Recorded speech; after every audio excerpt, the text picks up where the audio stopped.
Então, vamos prosseguir, né? Doutor professor Alex, você quer fazer as honras aí na apresentação? Eu, na verdade, a minha tela é de 13, eu estou sem os meus dados aqui. A senhora pode tocar sem problema, doutora. Tá, João. Então, eu vou passar a palavra para o Antônio Augusto Melo Malarte, que é diretor-geral do Instituto Estadual de Florestas.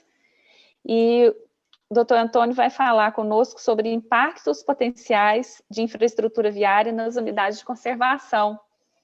Antônio, você tem 20 minutos para a sua exposição. Tá ótimo, tá mais que suficiente, doutora Luciana. Eu vou pedir só para que me autorizem compartilhar a tela. Está desativado. Está desativado? Pronto. Agora deu. Agora abriu.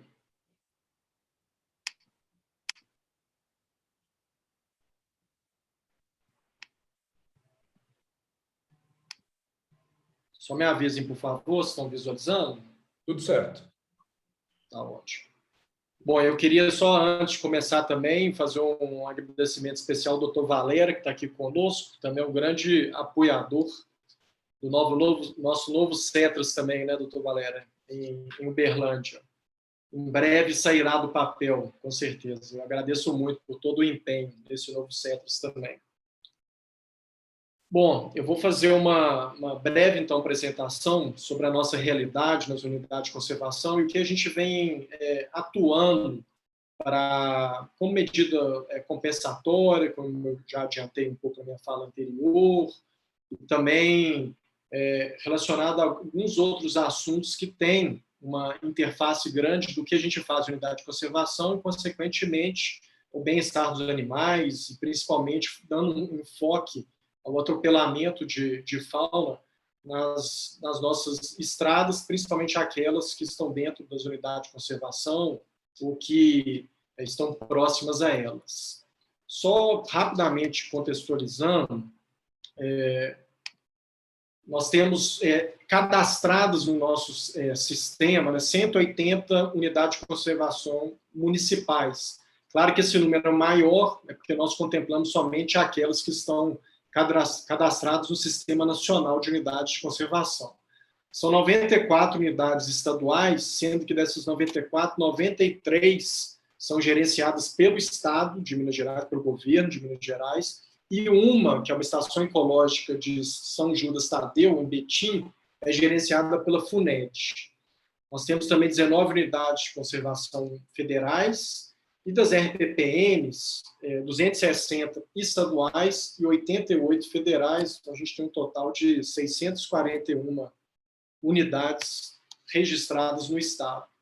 Das unidades que são gerenciadas pelo IF, que são 93, nós temos 42 parques, 16 APAs, 15 monumentos naturais, 10 estações ecológicas, 6 refúgios de vida silvestre, 2 reservas biológicas, 2 reservas de desenvolvimento sustentável, 1 reserva de desenvolvimento sustentável e 1 floresta estadual. Abaixo só uma especificação pela localização por bacias, e a gente tem cerca de 4% do território estadual, então abrangido com unidade de conservação, seja de proteção integral, seja de uso sustentável. Em relação à nossa infraestrutura viária, não vou nem entrar muito em detalhe, porque o professor Alex já nos deu uma aula, e tem todas as informações já tabuladas e apresentadas, mas em que pese, né, os ótimos trabalhos do professor, a gente ainda tem uma carência grande dos trabalhos científicos, e isso reforça ainda mais a importância do trabalho do professor Alex, para que esses dados possam subsidiar decisões e ações de políticas públicas, não só no âmbito do Instituto Estadual de Florestas, mas também da Secretaria de Meio Ambiente e, claro, também da Secretaria de Infraestrutura. Um levantamento mais antigo, de 2013, onde considerou 125 unidades de conservação federais, foi indicado que 83% delas apresentavam estradas em seu interior, com 22% com mais de 90 quilômetros, sendo que 38% delas não possuíam licenciamento ambiental. Quando a gente pega aqui em Minas Gerais, aí esse, claro, é um dado atual das nossas 93 unidades de conservação, nós verificamos que em 42 dessas unidades, sendo que dessas só 16 são APAs, e APAs, evidentemente, já tem estradas passando por elas, mas temos 42, entre essas várias unidades de proteção integral, tem estradas que passam em seu interior. 16 unidades, a gente tem estradas limítrofes às unidades de conservação, e em 35 unidades a gente não tem nenhuma estrada próxima, limítrofe, ou no interior dessas unidades. Mas, claro, podem ter estradas próximas a essas unidades de conservação. Não vou também entrar muito no detalhe dos impactos em potencial, já foi também muito bem explanado, estão também abordadas nas apresentações que o professor Alex disponibilizou na semana passada, mas eu queria fazer só, em especial, um foco maior nos incêndios florestais, porque muitas vezes as estradas elas são grandes propagadoras desses incêndios florestais, tendo em vista que muitos dos incêndios começam com uma ação irregular do cidadão, seja voluntária ou criminosa mesmo, de jogar uma bituca de cigarro e, a partir daí, se iniciar um incêndio florestal. Então, em razão disso, consequentemente, ocorrem atropelamentos de fauna. Inclusive, felizmente, a gente não tem muitos animais que são mortos em razão, pelo menos eu falo da macrofauna, não da microfauna, mas em relação à macrofauna, os animais, em geral, eles conseguem, nos incêndios que a gente vem tendo em Minas Gerais, principalmente nos últimos 2 anos, onde a gente tem um número maior de informações, os animais eles não são mortos pelos incêndios, porque eles conseguem, de alguma forma, fugir desses incêndios. Então, em geral, a gente não tem tido incêndios de grandes proporções, como a gente vê em algumas unidades de conservação federais ou fora do país. Claro que tem incêndios significativos, mas são incêndios cujos animais conseguem escapar. Entretanto, muitas vezes esses animais eles escapam em direção à rodovia, e aí que está o problema.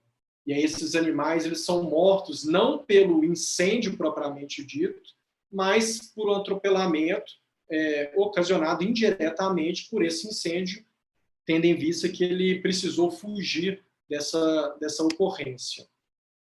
Aqui, só para a gente ter ideia, principalmente na região metropolitana, nós temos várias estradas passando pelas unidades de conservação.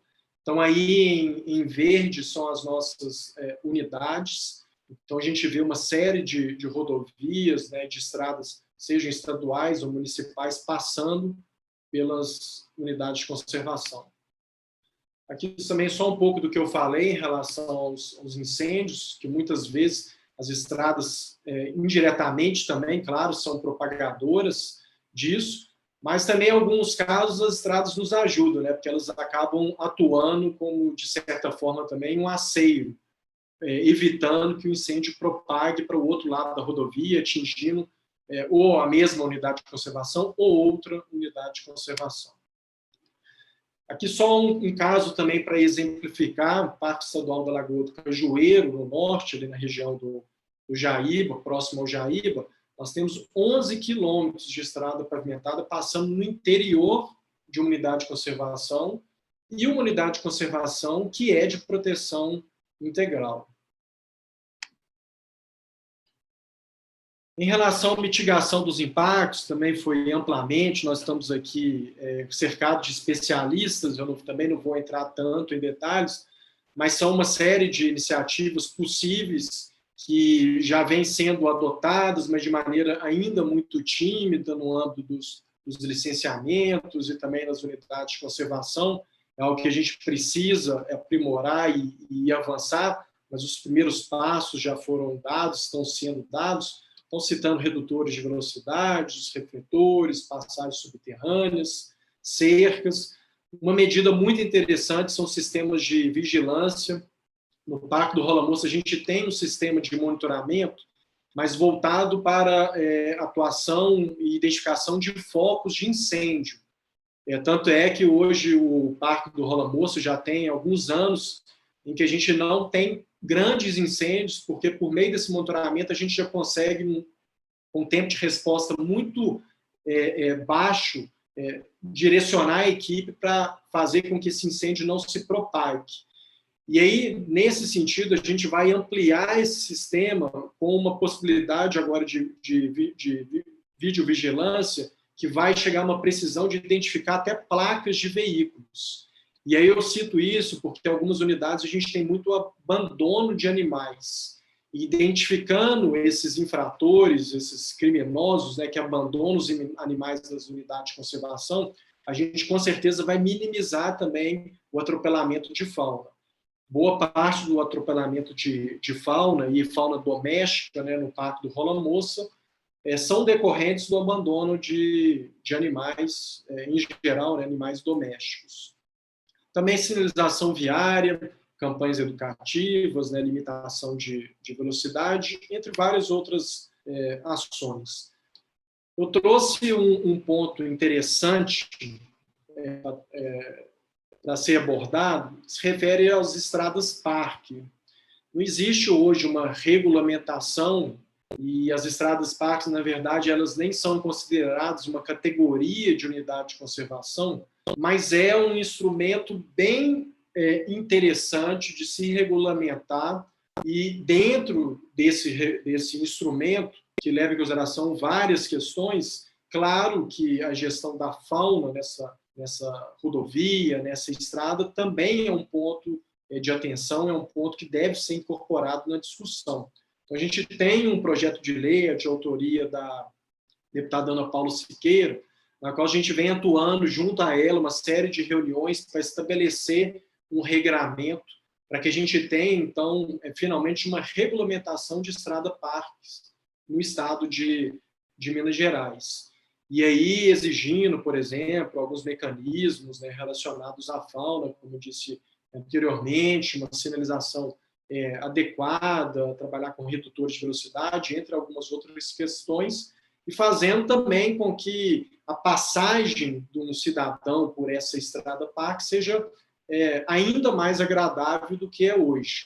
Então, o simples fato também de você estabelecer um regulamento nesse sentido, identificar uma estrada sendo estrada-parque, já prontamente o usuário dessa estrada já vai ter uma outra visão e perceber que naquela estrada a possibilidade de impactos, seja da fauna ou seja de impactos, como o professor Alex bem colocou, da unidade de conservação como um todo, possam ser mitigados e aí o usuário possivelmente trafegará com maior atenção, cuidado e zelo em relação à unidade de conservação. Bom, em relação à nossa atuação, a atuação do IEF no âmbito do licenciamento ambiental, e a gente vem atuando muito próximo da SEMAD, da SUPRANS. Então, hoje, as equipes elas têm uma participação conjunta nesse processo, em que pesa o processo de licenciamento, claro, ser de competência da SEMAD. Aí aqui até, doutora Luciana, a Liliana não está presente, eu achei que seria um evento mais restrito, ela não recebeu o link, mas como está sendo gravado, depois eu vou passar para ela, para toda a equipe, para poder assistir em todo o debate que está sendo construído nesse dia de hoje. Mas eu trouxe somente 2 exemplos importantes. Um a gente já citou, né, que foi da rodovia MG 050, tanto no âmbito da implantação, assim como também, depois da operação e renovação, foram incorporadas obrigações à concessionária no âmbito do licenciamento, no que concerne, em geral, o centro de triagem e reabilitação de animais silvestres em Divinópolis. Um outro caso também emblemático refere-se ao DENIT, o trecho da BR-381, quilômetro 450, e quilômetro 143, onde se deu obrigação de implantação, instrumentação e manutenção por um período de 2 anos de um novo também centro de triagem e reabilitação de animais silvestres em Governador Valadares. Então, esse é um procedimento que está também em andamento, fruto, portanto, também de uma condicionante de licenciamento ambiental. Além disso, como eu mencionei anteriormente, a gente, no âmbito desses processos também de licenciamento, vem sendo abordados programas de monitoramento de fauna atropelada, também de passagem de fauna silvestre, mas é claro, eu concordo com o professor Alex, de que esses programas de monitoramento eles precisam também ser aprimorados para que se tenha uma eficiência maior e uma possibilidade mais concreta de uso real desses dados para estabelecimento de uma intervenção na rodovia, na estrada. Então, como eu disse, a gente vem alinhando e atuando muito próximo à SEMAD.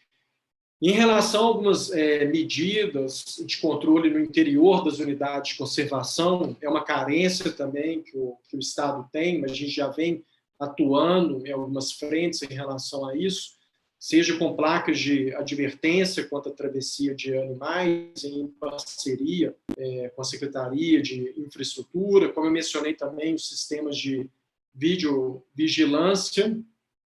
E uma ação importante que nós estamos prevendo no âmbito do acordo da Vale, onde foram estabelecidas uma série de medidas de compensação ambiental, de medidas compensatórias, e dentre essas medidas compensatórias, nós estamos prevendo uma boa parte para as ações relacionadas à fauna, tanto fauna silvestre como também a fauna doméstica.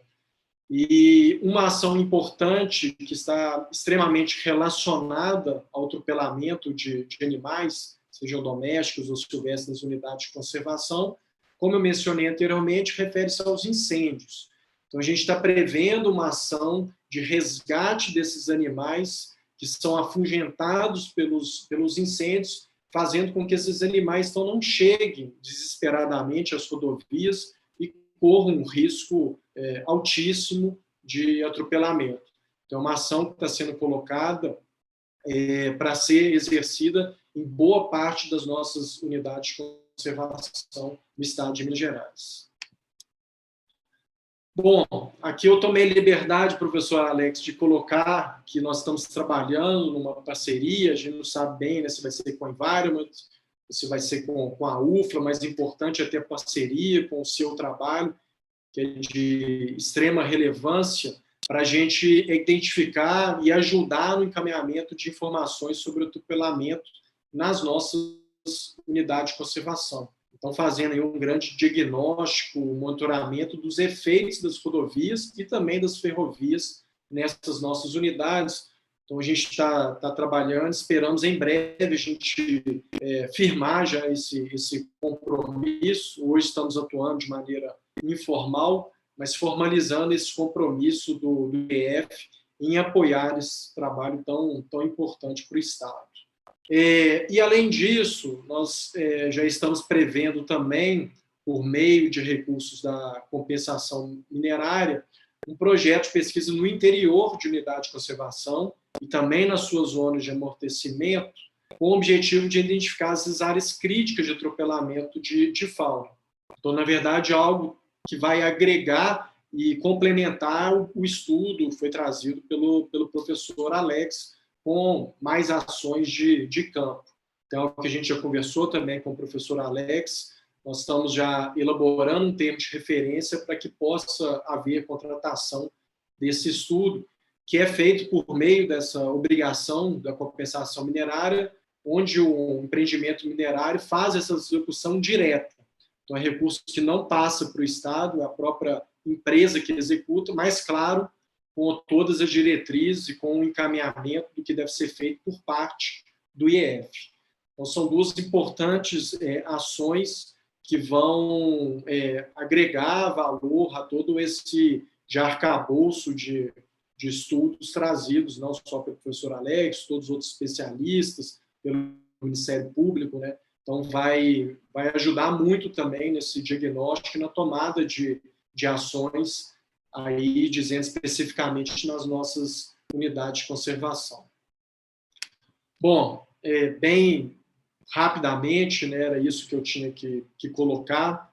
Como eu mencionei há pouco, nós estamos avançando bastante, a gente tinha muito pouco de ações efetivas nas nossas unidades de conservação, mas estamos avançando, utilizando recursos, principalmente da compensação minerária, a gente vai conseguir fazer com que a gente tenha informações e dados para tomadas de decisões nessas nossas unidades. Então, o trabalho é imenso, mas reforça a importância dessas parcerias, a importância do apoio de sempre do Ministério Público, o Ministério Público vem nos dando.